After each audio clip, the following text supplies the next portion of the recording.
Mateo 3:1-17.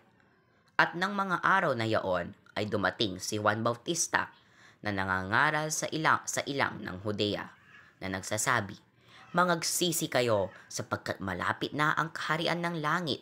Sapagkat ito yaong sinalita sa pamamagitan ng propeta Isayas na nagsasabi, "Ang tinig ng isang sumisigaw sa ilang, ihanda ninyo ang daan ng Panginoon, tuwirin ninyo ang kanyang mga landas."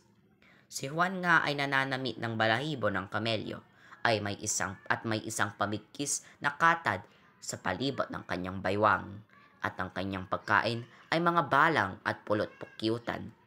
Nang magkagayoy nilabas siya ng Jerusalem at ng buong Judea at ng buong lupain sa palibot-libot ng Hordan. At sila'y kanyang binabautismohan sa ilog ng Hordan, na ipinahahayag nila ang kanilang mga kasalanan.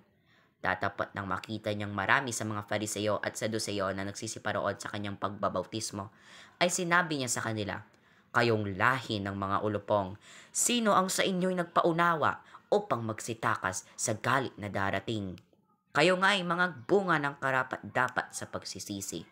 At huwag kayong isip na mangagsabi sa inyong sarili, si Abraham ang aming ama, sapagkat sinasabi ko sa inyo na mangyayaring makapagpalitaw ang Diyos ng mga anak ni Abraham sa mga batong ito. At ngayon pa'y nakalagay na ang palakol sa ugat ng mga punong kahoy. Ang bawat punong kahoy nga na hindi nagbubungang mabuti ay pinuputol at inihahagis sa apoy. Sa katotohanan ay binabautismohan ko kayo sa tubig sa pagsisisi. Tatapat ang dumarating sa hulihan ko ay lalong makapangyarihan kaysa akin, na hindi ako karapat-dapat magdala ng kanyang pangyapak. Siya ang sa inyo'y magbabautismo sa Espiritu Santo at apoy.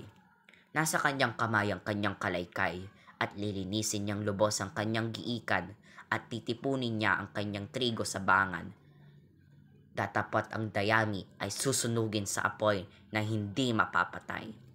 Nang magkagayoy na paroon si Jesus mula sa Galilea at lumapit kay Juan sa ilog ng Hordan upang siya'y bautismohan niya. Datapat ibig siyang sansalain ni Juan na nagsasabi, "Kinakailangan ko na ako'y iyang bautismohan at ikaw ang naparirito sa akin?" Ngunit pagsagot ni Jesus ay sinabi sa kanya, "Payagan mo ngayon, sapagkat ganyan nang nararapat sa atin ang pagganap ng buong katwiran." Nang magkagayoy pinayagan nga niya siya. At nang mabautismohan si Jesus, pagdakay umahon sa tubig, at narito, nangabuksan sa kanya ang mga langit, at nakita niya ang Espiritu ng Diyos na bumababang tulad sa isang kalapati at lumalapag sa kanya. At narito, ang isang tinig na mula sa mga langit na nagsasabi, "Ito ang sinisinta kong anak, na siya kong lubos na kinalulugdan."